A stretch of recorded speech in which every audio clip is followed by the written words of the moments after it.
I've been playing games since probably I was like 5 years old, and I started off playing old computer games with my dad, and then I also got into handheld consoles. That's what really got me into it, and then I just kept going on from there.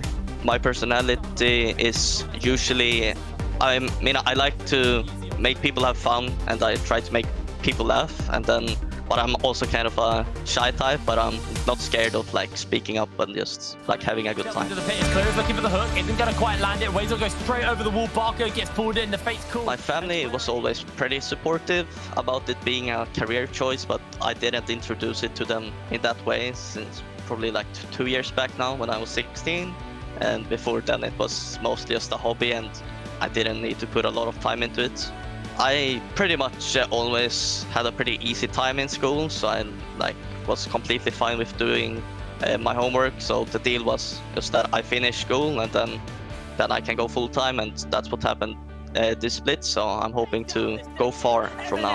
Had nowhere to go in this game. It was just complete dominance by Trick. We are officially now at the halfway point of the NLC. We're into the second set of round robins, and we are going back to the very first game that we saw and opened up with on the NLC day one, BTXL versus Godsent. Yeah, and I mean, if anyone recall this game, you're in for, if you don't remember it, you're in for a treat now, because it was basically decided in the early game over here. Godsent just never really got a footing in that game, especially not from the bot lane. We have been talking at Godsent when they evolved as this kind of weak side bot lane, but as you can see in your replay, from the start, level 2 hat tricks, getting in here, just ready to get bot lane and lean. And this is just how the story continues. They never really got into the game. It didn't really help. They had a Skarner jungle who just got completely out-tempoed by this Graves, and they just never had a footing in this game. I still think that individually, BTXL has the better players, but as a team, Godsent has been evolving recently, especially past weeks, where BTXL, I don't think they evolved that much. They still look like the same team to me, and it's now Godsent's time to begin to shine, to show that they evolved, and they actually have something to show in this league. And if you gotta show it, you gotta be against BTXL. Finally, some like positive plays on the end of that that highlight package there. The fact that you could see the Camille up in there in the top lane, and I agree. It feels like it's really like a split map matchup where BTXL are a team that's really focused around their bot lane. They have a very powerful duo in Deadly and Kasing up there. And then on the other side for Godsent, it's usually about the top side of the map. Strong top laner, carry oriented. I actually think a really underrated jungler, and I think you say C-Boy. Am I doing that correctly? C-Boy, I've been pretty impressed with.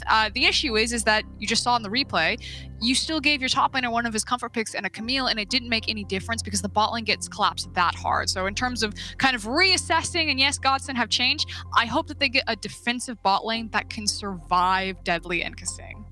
And I think that's a big thing because we've seen situations where XL has struggled when they can't capitalize on those bot lane dives. Their loss against Riddle was a situation where they had the TF in the mid lane for hat tricks to sort of cement those plays in the bot lane, and then they failed, and it meant that they just didn't find the momentum in the game. And often XL kind of just relies on the skills of their players if that happens. So if the early game doesn't fit that dive bot, give Deadly the lead he needs, they just go to a point where they're like, okay, I guess we'll just win team fights in the later stages of the game. And I think, although it may still end up working against Godsent, I don't think it's a reliable plan. I think it's the reason they lost against Riddle. And I think against the stronger teams in the league, if they keep going this way, where they have this one-dimensional strategy, they're gonna struggle.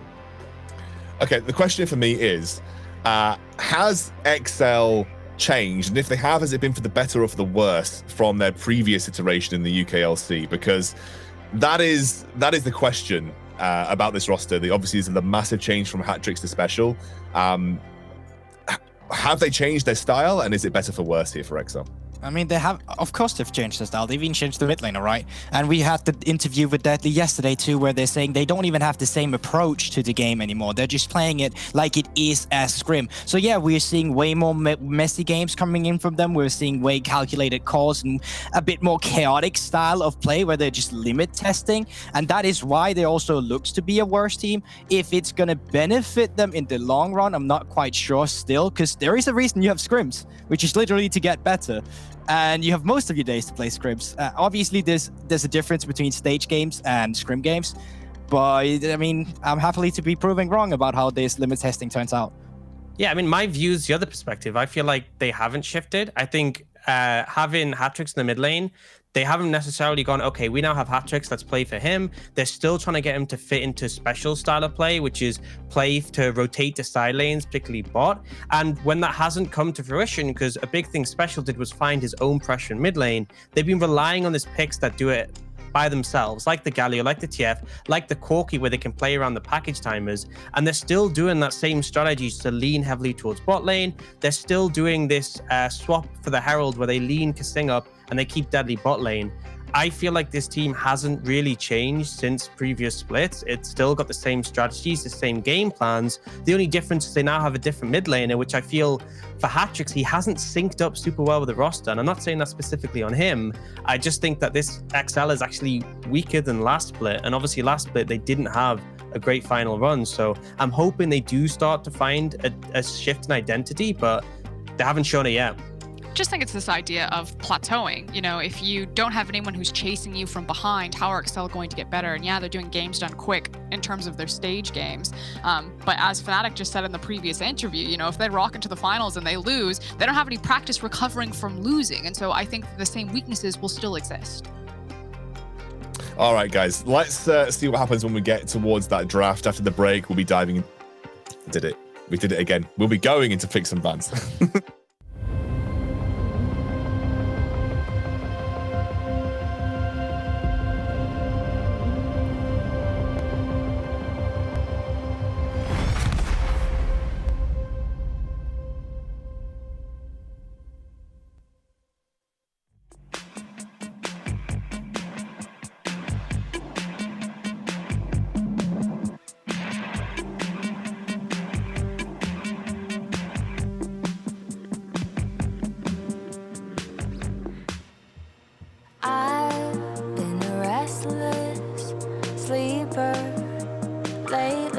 Squirming around in my sheets, tying myself up in knots and dreams of you.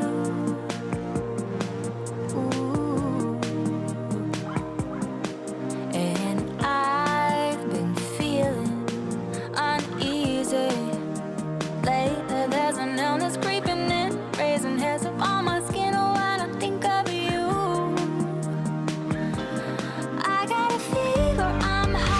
Touch when you are around. Yeah, I got a fever. I'm hot to the touch when you're around. I feel the rhythm of my blood pumping through my veins. Feel the flutter of my heart like a bird in a cage. I got a fever. Yeah, I got a fever. You could be thinking of me. Maybe I've been open when your eyes meet mine. They're not just looking through me. Can I just say your smile is contagious? And I've caught it now. Is there an illness creeping in, raising hairs up on your skin when you say my name? Yeah, I got a fever. I'm hot to the touch when you are around.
All right, draft is underway. XL versus Godsent. XL on blue side, Godsent on red, and they are going to ban the Nidalee straight off the bat. Well, Seaboy did have a good showing on that Nidalee, so it already looks like they know what the strength of Godsent are. While I don't necessarily agree with Nidalee as a champion, I do feel like it clearly shows that they know what the threat is on Godsent, and that's Seaboy. It does pave the way for Graves in higher priority now that one of his big counter champions are anti-champions. That said, I still feel like Volibear really just fits more composition, so my question will always be, what will Excel priority pick? I think it's going to be the Volibear, especially as more of these AD carries are getting pinched away, though it could be the Kalista skin. They're one of our few Kalista teams. I mean, yeah, they obviously are, and everyone knows what Deadly can do in a Kalista, but also if you remove those AD carry bans, we've seen it on Desire, we've seen the rise of Ashe at the moment. Yeah, you can pin away AD carries. I mean, Varus Red Side ban is quite common, right? Godsent are like, delete all of them. All the 80 carries, I don't want to play it. I bet it's Kalista. Do you think they do Syndra or Kalista last ban? Oh, I think it's just gonna be the Kalista. I think they're happy if Deadly actually plays Syndra or they flex it. I mean, let's see. Oh, they actually banned it themselves, so no choice open for them. You can just ban away the Syndra if you want to. Just leave the Graves open, as we talked about, but I know Godsent plays AD Shyvana into Graves too. Yeah, and I think potentially, I mean, it's interesting to me that BTXL are the ones banning away the Kalista Thresh, and I think it suggests that maybe they have something else that they're potentially looking to offer. I think Godsent could just ban the Syndra here, and then it's very easy for BTXL just to prioritize that Volibear or potentially that Set, which we're seeing is pretty common first pick. So Volibear now the window, so we have the Syndra, we have the Set, potentially even the Aphelios, but we aren't really seeing as much of that as a first pick. Slappy Beard taken away. And I feel like it's going to be one of the first one here who just doesn't want to deal with that Slappy Bear, and that opens up for the Set pick, as you mentioned. Orcs still really deadly. Oh, it's going to be the Wukong instead. I mean, it's still kind of the same thing that Ox is talking about with the Set pick, though. You're still getting a lot of flexibility out of it because it can be support or top lane. It still has great, or jungle. It still has great zone control for any composition. Aphelios did slip through the ban, so you assume it's either going to be an Aphelios-Ashe matchup, as those are kind of the two primary ADCs left. It's interesting to me that teams have been really distant on Syndra, as we now see it picked up by Godsent. I feel like Syndra as a pick doesn't necessarily feed into Excel's playstyle unless they're playing Syndra bot lane and they can use it to snowball around with its kill pressure, just because Hatrix has shown such a strong urge to leave lane, and there are better champions suited for roaming around the map rather than Syndra, unless you pair with a super strong 2v2 jungle like a Trundle, and then you just hit level 6, you escort your Syndra into river, and you get kind of like free control of anywhere that you want to walk around. I think as well, I was going to say that the Wukong also sets them up to potentially lean into a Senna, because we've been talking about the Ashe and the Aphelios, but it opens up that flexibility for XL because they guaranteed have something that pairs up with it, and it looks like they're just going to lock that one in. I mean, Ox is just too big brain today. He's coming in left, right, and center to it. But we can also talk about this Senna. When we heard about Trick, when they tried to pull it off too without Matt Lyons bot lane, they said that it was so extremely hard that they didn't understand how Matt Lyons were actually able to do it. So they're just going to stay away from that kind of playstyle, right? So while the theory is there, once again, in practice, it's kind of hard.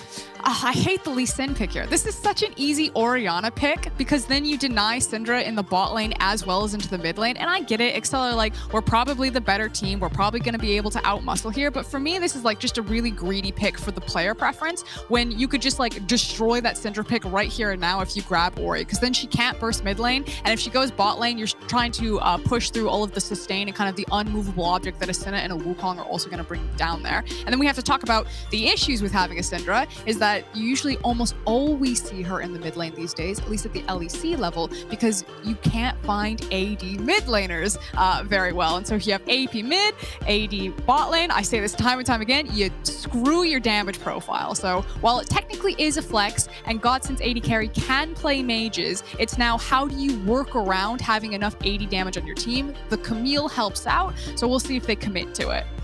I am still concerned though. As you said, obviously the sustain is an issue in the bot lane, but also just the threat of a Wukong does cause issues for that Syndra, but especially once level 6 is hit.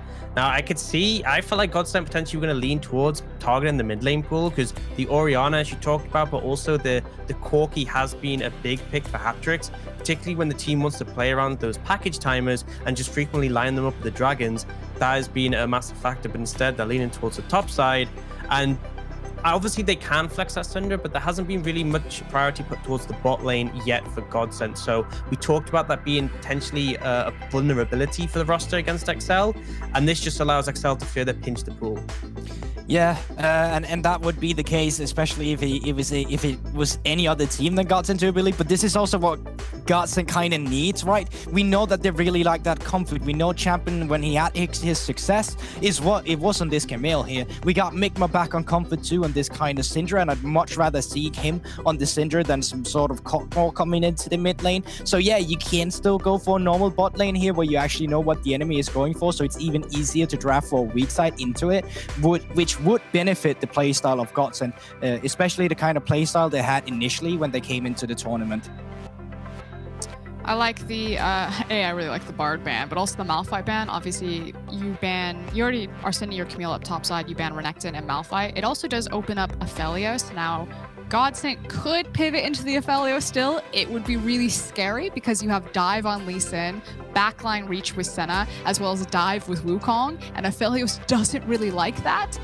Okay, that's interesting. Alistar is kind of like an anti-dive champion. I always say that if you can't get Nautilus, Alistar is basically budget Nautilus, and so if you feel like there's a potential that they're going to be diving under your tower, you grab an alley because you just basically wait for them to pile on top of you and then you just press Q. This is the first Alistar we've seen in the NLC, by the way. This is the first Alistar that has actually been picked, I believe, in the NLC as a whole. And we haven't seen much of it in the meta at all. So I'm very interested about this pick here for Godsent. He was picked up in the LEC by Mad Lions, I believe, but it is after Nautilus gets banned. He's basically just like worse Nautilus. I really like the Jax coming in top lane into the Camille. Originally, when Camille was really strong and in the meta when she was first released, Jax was that big answer because obviously you can block the auto attack damage and also can just win that duel that you're essentially locked into. And then going for the Azir for hat-tricks it's still something that's going to have that priority, but this could suggest we're seeing a bit more of a dimension from XL as they have just pretty heavily stuck hat-tricks on these champions that look to roam and leave lane, whereas Azir is something you want the resources on, and sure, you have the priority to assist the team, but for the most part, you are playing for yourself more than the rest of the map. And I was going to say, right now, you just want some good wave clear in the bot lane. I actually think that 6 is going for Hoist rather than the mid lane. I was thinking that it was either going to be the 6 or it was going to be the Sivir as a classic Alistar Sivir bot lane where you just want them in the mid lane when that 1-3-1 opens up later. So this is the kind of composition where we can talk about, yeah, it might not be the most ideal coming in from Godsent, but it's the kind of composition they want to play with. It's the kind of composition where they feel like they have the agency and the facilitation of their players and the champions they're on. I don't know. Like, I understand what you're saying, but I am not buying what you're selling. I feel like Excel just ran circles around Godsent right now. I'm like, okay, yeah, Ziggs is fun. Yeah, we have like the Camille. Oh, great. Budget Nautilus and Alistar. But I look at Excel's champions, I'm like, they are going to win on side lanes eventually. They're going to dominate into these team fights. They have better bridges throughout the game. They're strong early, mid, and late game. This might be good night, sweet prince. Listen, I don't think Godsent is going to win this one, but please, Godsent, players, staff, I beg you, just let us follow some words. Give it a fight. Don't go down. Don't go crawl. Like, don't go quiet into the night. Fight for it, okay? I believe in you. Oh, okay. Well, I'm gonna stay out of this one. I feel like it's already getting a bit tense and a bit hot based on that draft. But I'm still always going to be in the XL camp. I think they're probably just a better team. I think it's going to be very similar to the first game that we saw previously. But draft-wise, I can't really comment. Let's hand it over to our casters, Hip Brain and Trouble. Take it away. Every single champ select has delivered today. We've had so many new and exciting picks. The first Alistar of the NLC, the Jax going up top lane for Sendo. This is we've had so many good drafts. And so far, the first two games have been pretty explosive. Obviously, Fnatic kind of just steamrolled M&M, but even so, there was a lot of blood. Explosive. There was a lot of fighting. There was a lot of blood, and that's what I want. And I'm somewhat expecting the same here, but Orcs did hit on something which I do want to highlight. Is this does feel like a bit of a stylistic change from BTXL. Deadly obviously on the Wukong, he will still technically be a carry, but it's not all about the deadly show here. Hat-Trick's not playing something that can freely roam like the Galio or the Corki. Obviously, we'll have the lane prio because it is the Azir, but it does feel like a very slight shift from what we're used to with BTXL.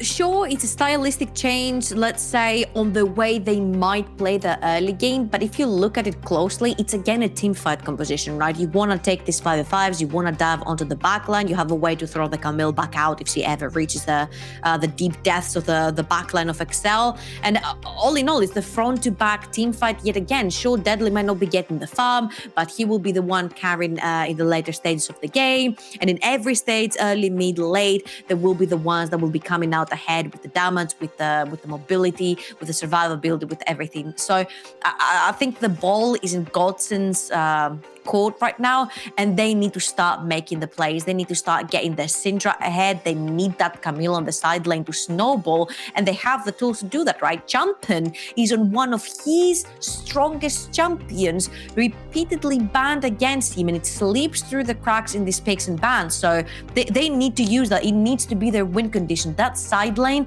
that at the moment, with the draft that's happening on BTXL cannot reach. Feels as well, though, Godsent do have a lot of wave clear, and XL will probably be having to play around the Baron to actually close this game out if they want to get into the base. Because without that, it feels like with the Syndra, with the Ziggs, especially as this game goes later and later, waves will get melted through. And XL won't be able to siege because if Champion hasn't been hard shut down, he will be off in a side lane, being a nuisance. So it's XL obviously, it isn't quite as cut and dry as, right, we just go for the team fight and win. Godsent have the tools to keep XL at an arm's length. See, what I'm thinking here is that the two biggest damage profiles. Yeah, well, that's that anti-dive we're talking about. But they are continuing to go on here. Pedersen may have just have to flash underneath his tower to safety. Oh, they get a flash for nothing. That is great stuff on the side of BTXL. They can keep on repeatedly going down bot lane. They have the route from the Senna to follow up. And this Alistar won't be able to get away as easy. It is the early game. He doesn't have the defenses up and ready and available for him. Of course, Aftershock will be a big asset for him if Taxa wants to take the route down bot lane. But a flash missing on such a hard engaged support sort of stops C-Boy wanting to play down bot lane and puts the pressure on the Godsent bot to try and survive. Looks like it's just going to be a bot side start for both of the junglers in this game. It's all about that top lane hit frame. It's all about the Jax vs Camille. That's exactly where I expect to see C-Boy and Taxa go. Both of these junglers have had some pretty standout performances so far for them. Godsent currently 2 and 3 in this group. And that actually does put them tied for 4th right now with Ents. BTXL at the top, 4 and 1. And BT, they dropped one game to Riddle. That's the one game they lost. And it's funny, right? Because that's when we kind of put Riddle at the top and we're like, we have so many question marks about BTXL. And then BTXL give us also a very big question mark performance as well. So I want to see how clean they're going to play this game. That was a very textbook, BTXL level 1 to try and get something around the map. And it honestly surprises me how teams are not ready for the 4-man stack that BTXL have been putting out every single game so far. And they just fall victims to it. Yeah, and I mean, it feels like XL, they're very good at what they do, but they almost are readable. They make the same decisions every game. And that's why this game maybe caught Godsent off a little bit, just because of... Feels like there is obviously some changes. Is Taxa actually looking for an invade onto C-Boy? We'll catch him out. Pillar's going to get used, but Taxa just continues to chase in, and C-Boy being chunked out. Meanwhile, Blastcone's going to get used, and Taxa... You have to find a miracle kick to actually go for anything else. Ascendo in the top lane. Mid lane.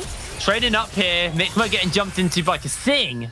Mikma's going to get sent packing. XL across the board, just winning out these small skirmishes as Taxa may just look to steal away some jungle from C-Boy. is not predictable. We are not used to seeing Kasing roam towards hat-tricks. The way hat-tricks was playing in Mad Lions was a completely different situation, right? He was going for the all-ins, he was having the attention around him, and that's what kind of brought him into the spotlight. And we have talked about how he doesn't seem to yet have his place into this BTXL lineup. I'm loving to see Kasing roaming up top lane, because the Alistar does not necessarily have a flash to heavy engage into the Wukong, so Deadly will be safe. Nice change there, then. Because Godsent are actually going for a cheeky invade. Pedersen channeling up the Hex Flash, looking to come over the wall. Hat-tricks tries to shift away, he's interrupted, and first blood for Pedersen. Wow. They do force onto hat-tricks. That's great stuff right there. We talked about how if Godsent want to play, the ball is in their court, they're going to have to take the reins of the early game and dictate the pace. And right here, they're taking the teleport off of hat-tricks. Luckily for him, he's managing to keep his flash. And this is huge because that means a repeated gank is not going to be as easy as this one was right here. And that's great stuff. Unfortunately, for Godsent, the kill went to Alistar. Yeah, but they did obviously deny some from hat-tricks. Hat-tricks had to teleport back to the lane. Mikmud already teleported in. So it does kind of reset the mid lane teleport. And it does open up a small window where Mikmud will have his teleport before hat-tricks does. It will be a very small window, but it is still technically there. However, hat-tricks is able to shove the lane in. Now he's roaming down, just putting some vision up in the river. We're going to see if he can spot out any other future plays or maybe an opportunity to roam, as he should still continue to hold Prio in the lane. And I just want you a little bit to pay attention on how, well, the Tribal Sword now expired, but Godsent are trying to keep the bot lane and the top lane safe, right? They didn't have the flash on their Alistar. They need to make sure that the bot lane will be free to farm and keep on pressuring the waves with the Ziggs. And the same for Champion. It's going to be their carry in the early game. They need to kind of feed him, so they need to keep him safe. Well, if you looked at what the vision was around, it would be hat-tricks. So that is a whole lot of different stylistic approach that we're seeing from BTXL right here, because they are the ones that are playing around their mid laner, and I'm pretty sure this is what hat-tricks likes to see. Deadly going to take a little bit of something from Hoyes here. Is able to shift out. They take a lot of damage though. Seaboy's got a pretty hefty lead over Taxa at the moment. Taxa is going to try and take this Cloud Drake for the team. Bringing all the members up. Seaboy making his way over, but this could be a very opportunistic fight. hat-tricks jumps in, throws out the shuffle. Seaboy gets a scatter the week off, and Taxa now actually looking to kind of run to the wind. Does have to execute with a kick, but that's going to be the dragon stolen. Stendo flashes in, gets himself the stun onto nobody. Mikma secures a kill onto Taxa, and XL, they trade back onto Mikma, but they lose the dragon. Taxa really, really far behind Seaboy now. And this is very important, right? Godsent needed to get the early dragons, and they managed to actually get that one. Sendo walked all the way from top lane to ensure that his team would have the numbers advantage, and Hoyes was nowhere to be seen because he was way too low in mana. He didn't reset in time, so he was way too late to the party. Luckily for Godsent, though, they do manage to secure that. Nice up to Deadly here. Deadly trying to run away. Taxa can come in with a shield. The bomb goes down. Taxa darts in to save the day, and the pair of them run to the wind. Godsent almost finding to punish onto Deadly. This is one of the things we were hitting on yesterday with Deadly. He can be very greedy. He can kind of overreach on his own sometimes. And we're seeing it there on the Wukong. Getting punished. I just need to mention something because it literally just dawned on me that it's Deadly playing the Wukong and not Kasing. Yeah. So even though this is a fasting Senna and it is going to be the Wukong farming at the start, your Senna is going to be your carry in the later stages of the game. It is going to be one of these marksmen, and it's not in the hands of Deadly. Deadly is playing a melee bruiser right now, which is very interesting to say the least. Seaboy actually continued with his base. Kasing looks to run away. They don't have that Mega Inferno bomb. They are able to jump out, but Vigma's making his way over, and XL, they are being bullied heavily Yeah, in this bot lane. Godsent are putting the pressure. Taxa smells that instantly. They have already pinged Migma on the Syndra, moving down bot lane. They're like, it's fine. They have the numbers down bot, but we're gonna try to go for this Rift Herald. Now, everyone is back and available for that Rift Herald, so Godsent could try and contest. Hatrix is making his way over, and I don't actually think they're going to go for it. They know where C-Boy is. He doesn't want to step into this pit, so Taxa will get the Rift Herald for his team. Pings are coming down towards the top lane. Looks like C-Boy may be looking to find Sendo. Sendo has to use the helicopter and the jump to safety to get away from Champion. The helicopter? Yeah, he says it's a little helicopter. All right, so now you can see how it's swinging onto the favor of C-Boy, right? Migma is pushing the mid lane, Champion is pushing the top lane, so he's pretty much free to try and invade Taxa. Ultimates are available, and everyone's closing in. Kick's already been used. Hatrix looks to slide over the wall, gets the shield off. That's a good shuffle, but Godsent turned it around with a scatter the weak from Migma. Hatrix will get a kill back onto C-Boy. Blue buff handed over as well. Godsent, Migma's stuns have been so on point, and just as I say it, he finds his opening. He has the ultimate available. Hatrix trying to shift away, uses the blast gun and the flash to get out as Migma won't be able to connect with the unleashed power. But man, Migma's stuns have been so good. Migma's definitely stepping up. We might have another fight in the bot lane. Can we get the knockup? Mega Inferno Bomb is going to get used. Deadly throws down that Cyclone. Sting's keeping him healed up as he jumps in forward and goes for the second one. But once again, the satchel will be Deadly's undoing. Pedersen now running into the waiting jaws of Taxa, who secures the kill. And I was about to give props to Migma because he's been all over the map, right? He pushed his wave in on the mid lane, then he roams down bot lane. He pushed his wave in, then he tries to help his jungle towards the top side. But Godsent taken an unfavorable trade down bot lane. Deadly had a very clutch flash right there to get out of the Mega Inferno Bomb, so he won't take that big splash of damage from the Ziggs. And at the end of the day, it is Taxa on the Lee Sin that cashes in on a very useful kill. Hatrix. Shuffles upwards. Some volleyball. Nowhere to go. Has a little bit of regen because of the blue and the red buff, but Migma is hot on his heels. Is going to get the slow, and Champion's coming in. That's the scat of the week. This should just be the kill onto Hatrix. Tries to jump away, gets the blast cone out to safety, and Hatrix actually with a fancy dancing running, but Pedersen is hunting him down. I don't think Hatrix has anywhere to go. That should just be a kill for Champion, although Hatrix is doing his best to try and deny it. He ran them round the map, but he does finally collapse as Sendo will get some free time on this top lane turret and get some plates for himself. Just a little bit of a look around the map will show you how much time Hatrix bought for his team. Sendo gets 2 turret plates in the top lane right before they fall off.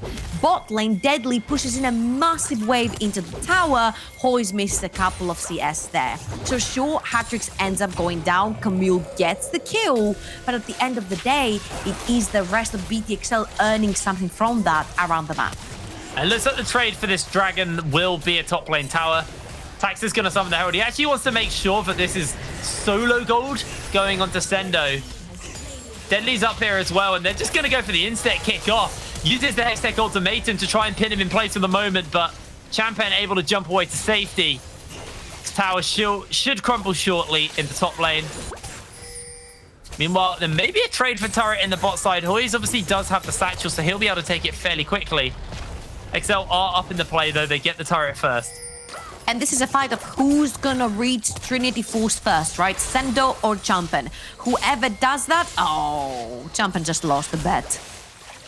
Sendo just completed his Trinity Force. He is virtually unbeatable at this point. He can take the 1v1 with the Camille. He can actually start fighting.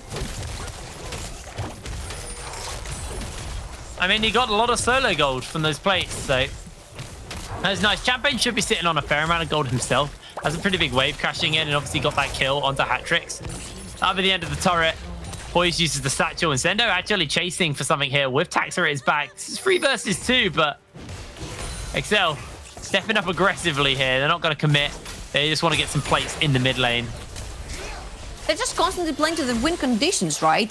This is what Excel wants. They're trying to get as much money off of the Rift as possible until the plates fall, and they have managed to do that. They've managed to get the top lane tower, one from the mid, one from the bot lane. They're slowly but surely cashing in, and they do have the composition to win in the later stages of the game. So why not try and stall? Now, the one win condition that Godsent have for themselves is that Ocean Dragon that's coming up. It will potentially be Ocean Soul that can save them in those prolonged fights that BTXL want to play. The XL want to set up some prio here in the bot lane. Cyclone gets thrown onto Seaboy. They have that second knock up, but they just follow up with another kick. The kick goes down, and Seaboy actually jumps away to safety.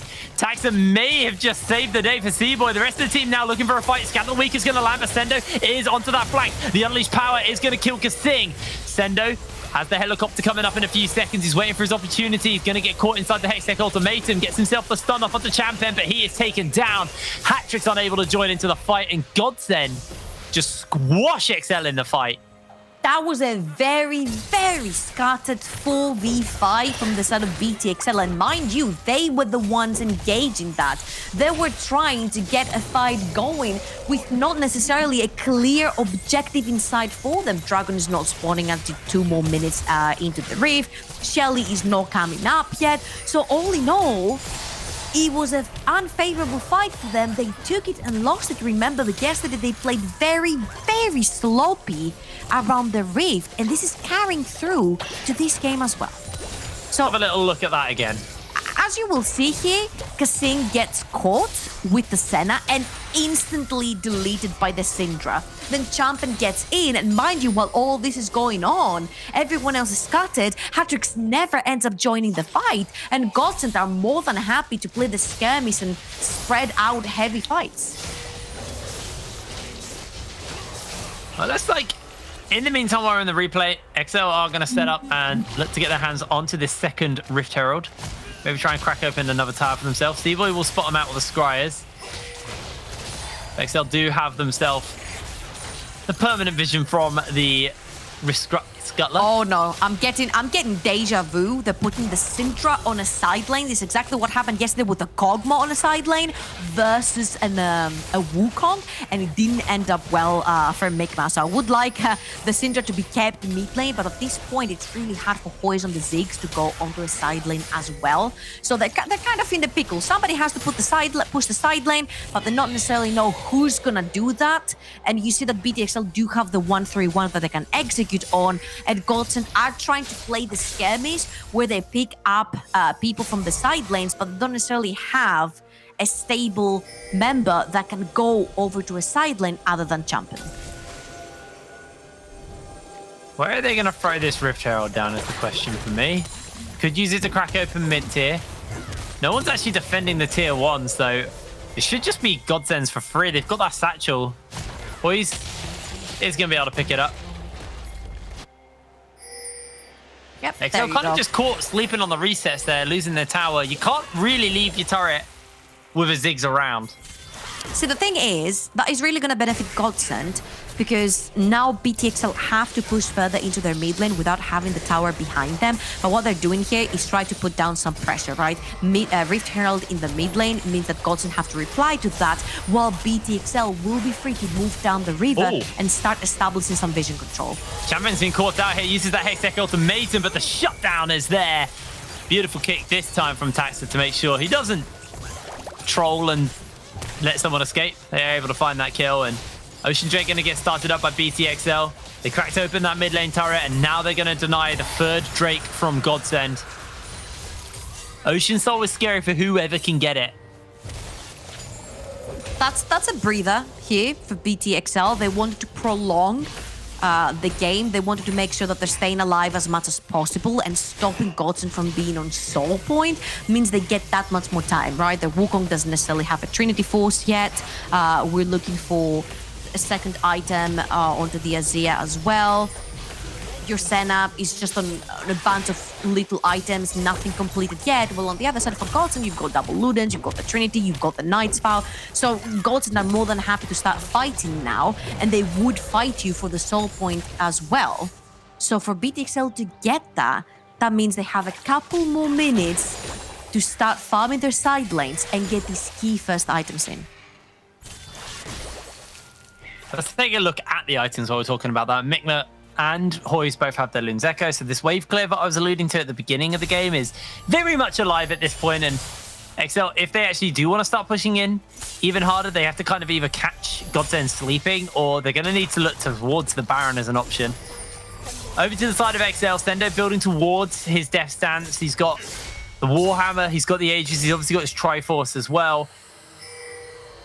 Patrick's sitting on lots of his components. Actually, he's got his Nash's Tooth, so he's at least got that finished up. So he has a fair amount of wave clear himself, and with the fact he's able to put up these legacies of Shurima, can deal with the waves and actually push in aggressively and have a nice kind of place to hide underneath.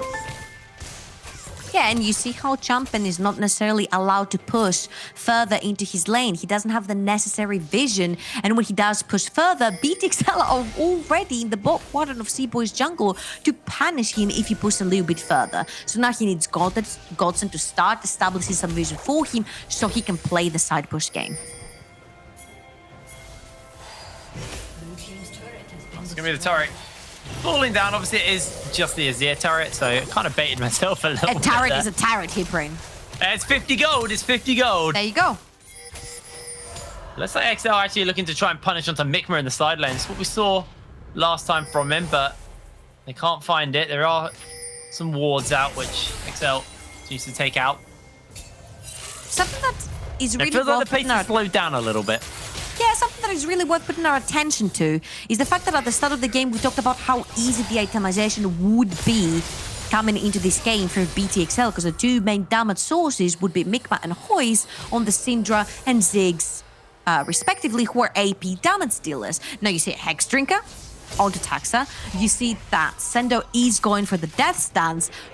Bunch of Mercuries in the mid and bot, and I'm assuming that the Wukong would also choose to go towards the Death Stance after the Trinity Force has been completed, whilst the Senna has a lot of steals and sustain to go teleport's through the coming damage. in. Double teleport. Sendo got that counter strike. He's just going to absolutely chunk through Champion. Hextech ultimatum to dodge out a little bit as the railgun comes in, and XL secure themselves the kill. Champion will fall. Not only do they secure themselves the kill, they pull two very crucial teleports from Hoyes and Mikma. Oh, Remember- Taxa? Taxa? Deadly jumps in with the Cyclone. They've got the kick. Pedersen comes in onto the flank. The scatter of the weak hits no one. Look for Sendo on the flank. The free-man knockup into the free-man counter-strike. Sendo looking to clean up home. Takes down one onto the AD carry. Looking for another one. Counter-striker, please. Seaboy just about lives as the kick lands by Taxa. And somehow this messy fight continues to go on as Hatrix looks to hunt for blood. Teleport's coming in and Kasing looks to get hunted down. Champion looks for the hook shot but gets bound up by Kasing. They got the kicks onto him, and now he's going to take some serious damage. Seaboy though on that flank. The pillar gets used to scatter the weak onto two. Godsent looking to just tidy up some more kills here. Hatrix is going to get stunned up as they look for the kill onto him. XL over greeding there just before the dragon spawns. And this could be costly. They should have backed off. They saw the TP coming in from Champion. It's extremely dangerous to go against the Trinity Force Camille. It's so strong, and you just have a very squishy Senna and Hatrix onto the Azir, who have itemized no armor whatsoever against the Camille. So we talked about how easy the itemization might have been against the two primary damage dealers, but Champion will still be diving in the backline. And when Hatrix doesn't have the ultimate to throw him away, he can wreak havoc in the backline. So here we see again, BTX are like, it's great, it's a 4v5, we're willing to take this fight. And they put them all of Godsent in a choke point. Sendo is having the time of his life, puts that counter-strike down to 3 people, and they clean up house, right? Pedersen is like, oh shoot, my whole team is dead, I actually have to run out. Gets chased right there by Hatrix. And then this should have been it. They should have just started running away, because they do see Mikma and Seaboy running through a wood. Oh, the dragon is up though, we might have another fight. Yeah, it looks like both of these teams are reaching for it. Sendo on that flank, Dragon very low. And XL just way too far away to be able to contest it. That is one away from Soul for the side of Godsent, and XL just unable to kind of find their opening into the pit there. Now that is a win condition worth playing for Godsent. Pedersen played very well there because what you usually want to do with a Lee Sin is Q onto the objective, and then the second Q, when it connects together with your smite, will pretty much enough splash damage to take down the objective over C-Boy just having his smite right there. So what Pedersen did is that he stood right in front of Taxer like the big boy bull he is, and he didn't allow the Q to connect with the objective. Now Godsent, all they need to do is wait 4 minutes, 20 seconds, get a really good setup, allow no one to die from them, and try to go for that soul. And XL have to fight every dragon now. They are 3 oceans away from getting soul themselves, which means Godsent can just let XL play into their hands here. I mean, as you can see, they're just allowing all the waves to push into them, right? The only one who's pushing out is Migma, and he also has C-Boy on his side. Even Champion, who should be your split pusher right here, he's like, I'm fine, I'm just chilling underneath my tower. The wave has been pushed, another one has come in. Ziggs is doing the same mid lane. They don't have to push outside of their base right now. They just need to make sure that Baron stays alive, because this is the only objective that is alive on the map right now for the taking, and they're good. They're just gonna farm up more items. They've got the ones that they already need, and as you can see, Poise does have a big gold difference versus Deadly onto the Wukong. It's like almost 2,000 gold difference right there. So once these bombs start connecting from Poise, they're gonna deal a bunch of damage. Pretty big deficit though in the mid lane for hat tricks. Also Sendo also up. The gold still, however, is in favor of Godsend. It's 1,000 that separates both of these teams. Actually, not even 1,000. There it is. It's 1,000. It's very, very close between them. And I'm loving what's happening right here, because we have been criticizing a lot Godsent about playing the side lanes, but not necessarily playing them safe. You saw that in the previous clip. Migma was pushing up top lane, C-Boy was by his side. Champion wanted to now push bot lane, just so he can get a little bit more gold in, and then C-Boy was also by his side. So I'm liking to see that Godsent have pulled back a little bit, have realized what their win condition is. They don't want anyone to die and give everything away, and they're just playing for that. Look at the vision. If we zoom out, we can see what's being set up here. XL don't really have too much to work with. Sendo does have teleport. Champion doesn't currently. Neither team really can do this Baron safely. I mean, safely would be an understatement, because whoever starts it, there's like a bunch of damage that can come on top of your head, especially with the Syndra and the Ziggs, and on the other hand, you've got the Azir. It's going to be extremely dangerous. This is what you see, that BTXL and Godsent are basically fighting for vision, right? There is 1 minute 45 seconds for the Dragon. BTXL are starting it. They're daring Godsent. They know that Champion's TP has not yet come up, and if they The Mega don't check Inferno it Bomb's quick, gonna hurt. it will be gone. Sendo is just striking them for the moment. Pedersen does have the ultimate. He's going to try and pop it. C-Boy jumping forward. The Mega Inferno Bomb lands. They're going to try and just commit for this. C-Boy inside the pit. The Cyclone's going to get used. They're trying to get onto C-Boy in time. They find themselves a shutdown. XL looking for the kill. They're able to secure the Baron. Sendo with a glorious stun. Able to save the day for XL. They get their pick. They get the Baron. And now that wave clear might start to suffer for the side of Godsend. Oh, it's going to be extremely huge for BTXL to be pushing in with his Baroned up minions. Migma and Hoist are going to have to waste a lot of mana to fend these minions off. And while this is happening, in 50 seconds, there's also the soul that Godsent really deeply needs to continue into this game. And mind you, that was a little bit of an overcommitment from Godsent. The Baron was like 3k up, and the C-Boy decides to flash in. Champion didn't have his TP available yet, and it still TPs in way after. And as you can see here, Pedersen goes in. He needs to put the ward down. They need to check. The Mega Inferno Bomb goes in, not in coordination, you know, with a smite from C-Boy. He flashes in way too quickly. Then Champion gets his teleport back up and available way too late. And by the time he's in there, you know, the play had already finished. Everyone had already clapped and they had gone home. 13 seconds as well until this Dragon comes up. Just going to poke out for Pedersen a little bit. This tower actually going to be a real nuisance for Godsend to deal with while we're looking at the Dragon spawn. So looks like Godsend may have to just give this up. Sendo playing pretty far up with the wave here. Champion will look to jump in, but C-Boy going to get caught out. by the snare from the center. Meanwhile, Taxa just doing the Ocean Drake for the team. That won't be sold for Godsent. It's going to get denied. See, this is the problem here, right? Because sure, you're denying the soul from Godsent, but you're also getting closer to the soul yourself. No. You know what? Taxa knows how to press his smite. Hey, Brain, he knows. I'm used to the last game. Oh, no, the first game of the day.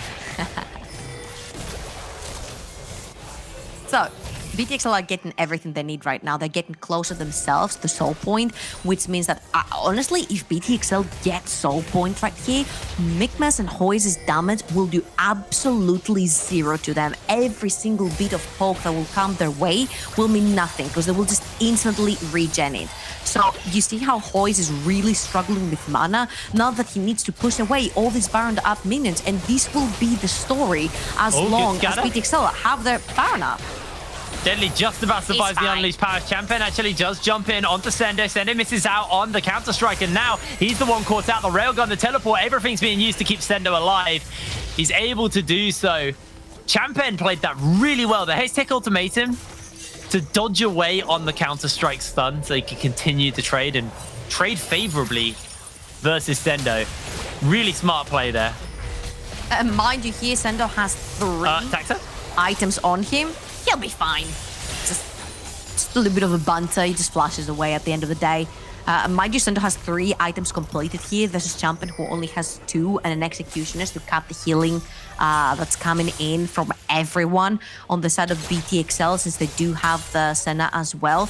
And now keep your eyes peeled for items that are just about to get completed. Hat-tricks. He's giving up on his Luden's Echo Dream. He's just keeping the Lost Chapter here, and he's going straight for the Death Cap, because he's pretty much going uncontested in the backline. Every time Champion will try to jump in, you can just Rima shuffle him out, and then he won't have a way to come back in until his cooldowns are back in action. And by the time this happens, I think Hatrix will be free reigning in that team fight on his own.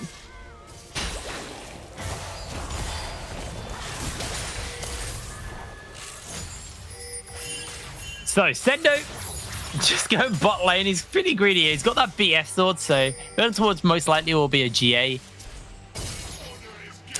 Good old Spear Sojourn, right? Unlucky. Oh, I actually kind of miss that item. I don't miss that item, but I also miss that item. You miss that item until it's against you and it's overpowered, and then you don't miss that item, right? Oh, it was so dumb. I mean, you play Lux. You can't really like Spear Sojourn. No, I mean, I used to like when Lux had a reset on her R, but then everyone started playing her support and she got that removed. She used to get half her cooldown back when she ulted. When she killed someone with the ult, anyway.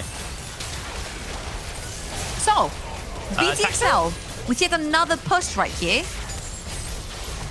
And they're going to come out victorious. They take yet another tower. They've completely emptied all the outer turrets that Godsent have. And now, here comes the deal, right? Poise and Mikma cannot push out any waves, because it's going to be extremely dangerous without any vision. You're going to need Seaboy or Pedersen walking in first for you to take the vision. So it's going to be extremely hard for the carries of Godsent to have any control on the map. You can see the XL wards that were set up for that push as well. There's a line in the red side jungle. So they had the vision to work with. Now, 30 seconds until the Baron spawns up. These wards are still relevant, even though that turret is now down. XL recognizing that they need to play around this area. There's so much vision there. They've even got the tower from the Azir as well to hold the wave back. So this is actually a really nice setup from XL. They are just going to step back into this jungle and try and deny Godsent any vision. Mikma has gone down bot lane, maybe seeing if they can set a little cheese play up onto Sendo. He's able to dodge away on the hook shot. As himself, the counter strike as he gets scattered the weak. Unleashed power goes golden. The railgun's coming in. The teleport is on. Sendo trying to just survive for the moment. The death stance healing is pretty big, but Champion's able to get the stun, and that's the outplay they needed. Hatrix jumps in forward, scatters them back, tries to turn it for the kill as he flashes over the bomb. Hatrix, 1 versus 3, gets a triple kill. Oh, baby, that was beautiful. What an absolute beast! I thought Godsent had everything in mind right there. They're gonna pull all the TPs and then they're gonna kill Center and then they're gonna kill whoever comes through. But oh, does Hatrix come through with his brand new Death Cap, baby. That hat on Hatrix and that play might have saved the day for BTXL there. That went from horrendous to really, really good. That went from Resident Sleeper to PogChamp. Oh, man. Sendo has been getting outplayed by Champen. Champen has played versus this Counter-Strike so effectively. Now, Seaboy trying to enter in, obviously getting caught out by the Glacial Augment slows and the root. Pedersen looking to try and kick them back as they've got the pillar onto Taxa. That's a 2v4. Taxa getting stunned up. Pedersen doing so much damage to him. Teleports are coming in, and XL actually in trouble. But Sendo onto Seaboy on the flank here. Mikma's going to get stunned. They've got that counter-strike for the moment, and once again it's jogged out by Champen. Sendo just taking so much damage as he gets splattered by the bomb. It's a 1-for-1 so far. Deadly's still alive, but now Kasing caught out by the hook shot, trying to get away, but he's unable to do so. Hatrix now joining in to try and get into the day to save this here. The kick comes out from Taxa. He ward hops away to safety. Pedersen now going to fall over as Deadly's able to get the kill. Seaboy and Champen and Hoist is a 3 versus 3 as they've been able to reset this, but Hatrix is oh so scary.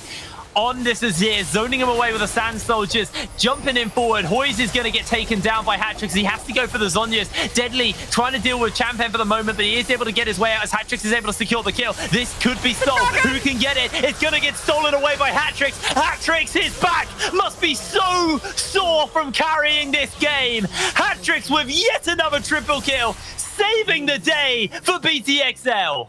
And we talked about it in the start. Everything from start to finish was Hatrix. The vision set up for Hatrix. The roams all for Hatrix.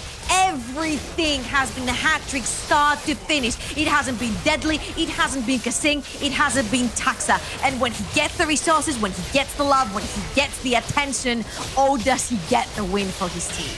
And it is so nice to see when XL switch off onto a different playstyle where it's not all about Deadly. It's not about Hatrix roaming bot lane. It is the Hatrix show game. He comes up and he makes it worth it. Let's have a little look at this again because that was so extended. That was so messy. So basically, this is a 2v4 from Pedersen and Seaboy here because you can't see it, but Sendo is in the base and he has TP. He's gonna pull it right here. And it's such a great flank. And he's focused in Seaboy, right? If you get the smite down, then it's pretty free for you. And it's kind of like a free-for-all here. Hoyes is trying to reach from really far away. He throws the Mega Inferno Bomb. He's like, I'm here, guys. And this looks really good from Godsent until this man on your screen on the left joins the fray. Hatrix with the 4 items right now is insanely strong. And everything was up to Hoyes right there. If he could land the bombs, if he could land the poke, it'd be extremely hard for BTXL to walk in. They didn't land, so Hatrix went all in and punished the Ziggs. Also, we need to go back to real time here. The fight's breaking out because Sting's going to get taken down. The Cyclone, the Railgun, not enough. Deadly on the run as he will get cut down in his prime. The shutdown picked up for Mikma. Meanwhile, though, Sendo with Baron's just going to shove in the mid lane. Hatrix is the one in the mid lane. It's Sendo in the bot lane. And they are just going to crack open the base here. Inhibitor in the bot side will fall. And Hatrix able to shuffle away as Champion actually does jump in. Does get a massive chunk out onto Hatrix as the pillar gets used and they're able to escape. That was a lot of patience from Hatrix right there. He had the Shurima shuffle and he's like, I'm just going to wait. But Champion had just used his ultimate up top lane and he knew he didn't have it to stick on him. So Hatrix, very calm-headed right here, decides to keep his R button and they just fall out of the base. But even though they lose 2 members, they're like, hashtag worth. We get mid lane inhibitor tower, bot lane inhibitor tower, and an inhibitor itself.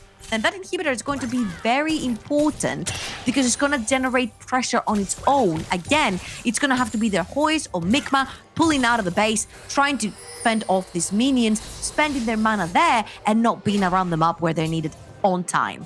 Now, take a look at the inventory of Hatrix. He's like, I'm done building items. Right now, we're talking survivability. Gets the stopwatch for himself to stay even safer in the fights to come.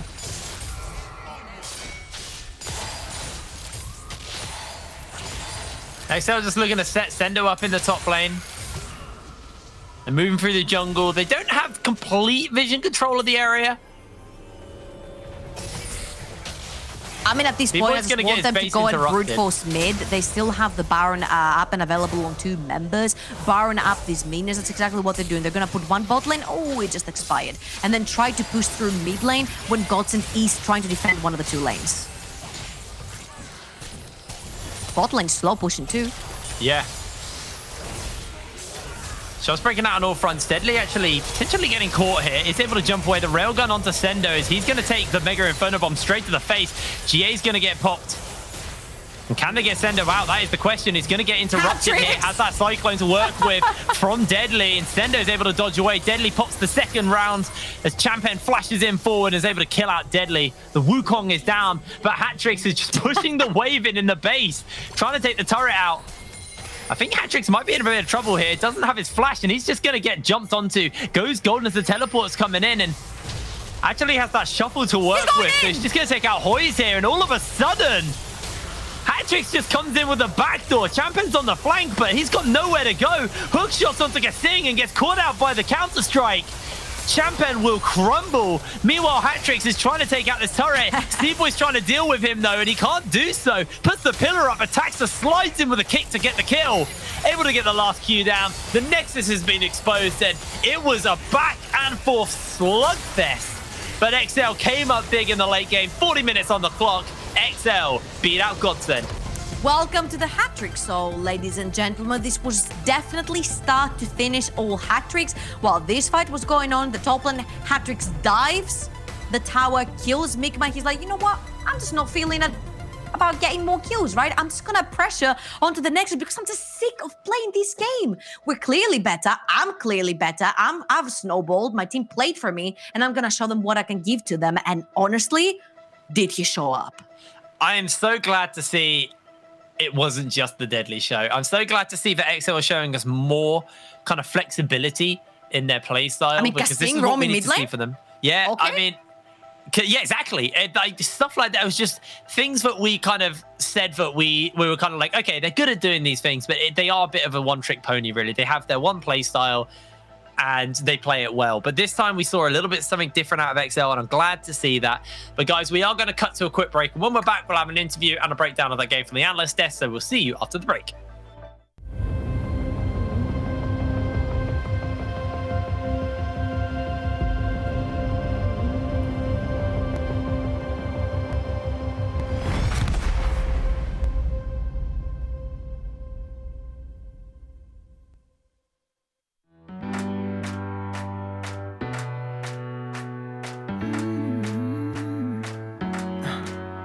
Am I wasting time?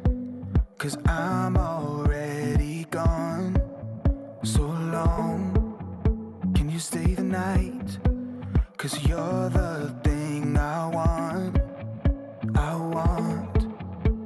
I know you're feeling different when you're stressed out, but even with no makeup you still stand out. 'Cause no one makes me feel the way you do now.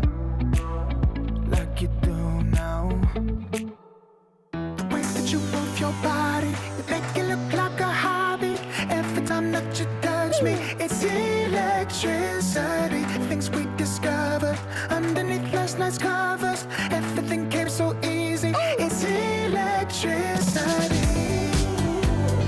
Electricity. Whoa. It's electricity. Electricity.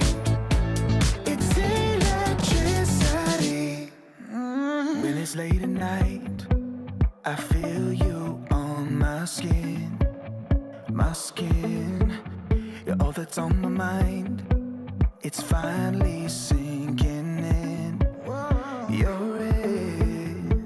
I know you're feeling different when you're stressed out, but even with no makeup you still stand out. 'Cause no one makes me feel the way you do now. Like you do now. The way that you move your body, you make it look like a hobby. Every time that you touch me, it's electricity. Things we discovered under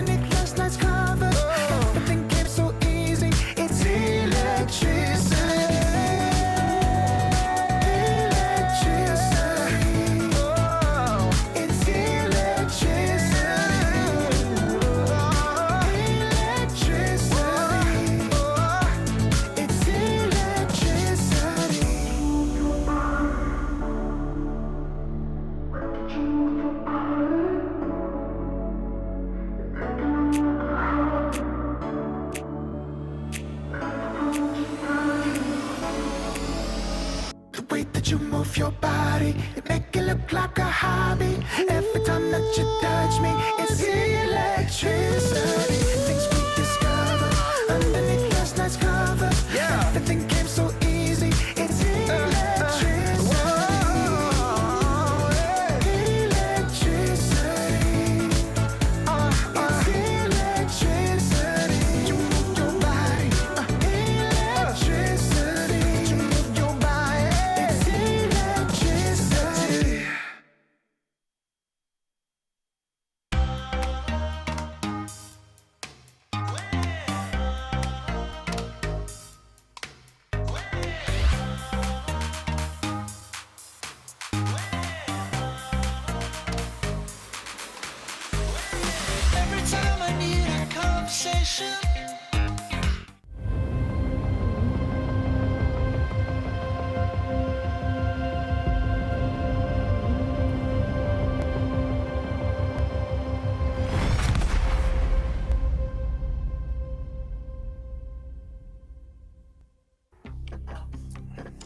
All right, ladies and gentlemen, XL managed to get the win after a superstar performance from Hatrix. That was essentially 1v9 there. Early game looked shaky though for XL. The early game really did look shaky. Let's run through this game. Talk to me about it. Well, I think it was a different composition from XL in terms of they didn't have the roaming mids we've often seen from Hatrix, but still it felt like they wanted to try and play around that bot lane to try find pressure, and they weren't super successful with it. I will say a nice change that they've made is the fact that Hatrix is playing more for himself this game. I think it has opened up for him to embrace his playstyle instead of living in special shoes. But you could see that XL, without that typical early game plan they have, went much slower in this game. They started to get challenged in team fights, and the end result was this wasn't a coordinated victory from XL. This wasn't a Fnatic-esque win. This was okay, well, one of our players was just better. He stepped up, he delivered, and really when you're an academy squad like XL, it should not come down to that. And honestly, I gotta bring it back to the pre-game point I made that Godsent got all the comfort. Godsent got what they wanted, and they made this a way closer game than it should have been. We were talking about, I just wanted them to go down with like not quietly into the night, and my boy, that was like 4th of July again tonight, like 3 p.m., like fireworks going wild. This could have easily gone over to Godsent's favor. They had this game, and I think it's just the inexperience coming in from Godsent that really makes sure that they won't secure this game, and then XL is just a better team at actually punishing these mistakes. But we talked about, did these teams improve over the course of the split? I'd say that Godsent have improved massively from the first game they had against BTXL, and I still have question marks about BTXL. Yeah, it's just kind of this idea of two schools of thought. You know, if XL are playing kind of like this limit testing League of Legends, well, guess what? Hatrix really did limit test here. I will give some credit to the Baron preparation and fight that XL were doing. As a team, they did a good job actually pulling off the Baron when it did turn into a coin flip situation to make sure that it was still pretty close, but securing things like that. So you can still see some of those nice core fundamentals that the team has been drilling in, but it's just so hard to get a good read on XL, especially in comparison to Fnatic. We just had an absolute shellacking performance from Fnatic. And yeah, they were against a much weaker caliber of opponent, but you kind of want to see XL make the same statement against their opponents. I think it's comparing, you know, apples to oranges, but it's just not quite there yet. Well, I'm glad you mentioned Hatrix, because we have our play of the game here, Orcs, and I think we might have selected that very big flashy moment that Hatrix had in the bottom side of the map. Definitely did, and I think we were talking about limit testing. This was testing the limits for Hatrix. So we see Sendo getting collapsed on by two members, Mikma and Champion, and he's never going to win this fight. He just tries to buy as much time. But TP comes in from Hatrix, and it does start to get answered by Hoyes' TP. Hatrix doesn't opt to disengage though, dives in, goes for the ult to execute Champion, flashes away from the skill shot damage, and although he does go down, he manages to clean up the 3 kills. And I think if there's any play that is going to illustrate limit testing, it is that, because he absolutely could have just chosen to dash away and go, right, there's 3 people, I'm out. But instead he goes for the ballsy play, manages the outplay, and well, he was rewarded.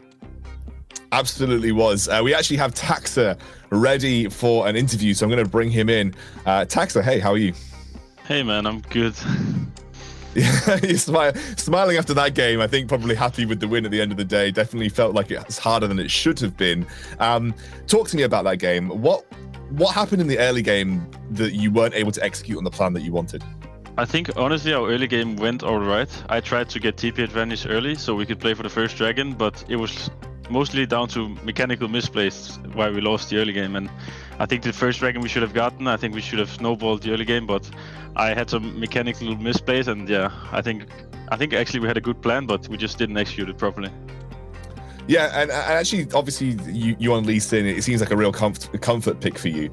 Is Lee Sin a champion that you just default onto in a lot of scenarios, or is it something that's like going well in scrims? Like, what is your mindset when you're picking up the Lee Sin, for instance?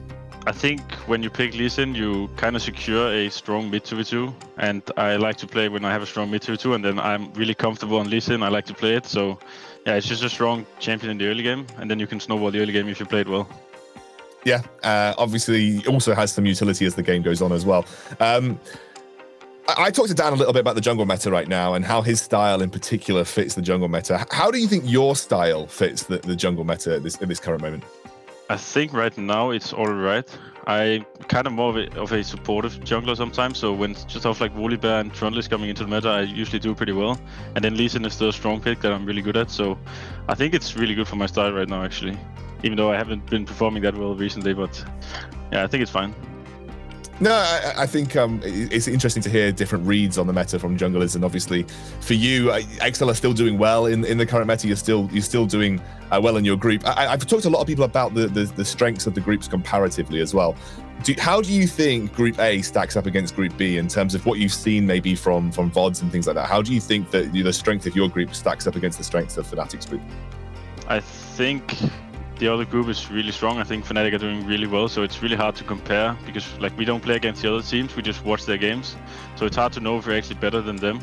But I think the top teams in both groups are probably almost on the same level. I don't think there's much of a difference.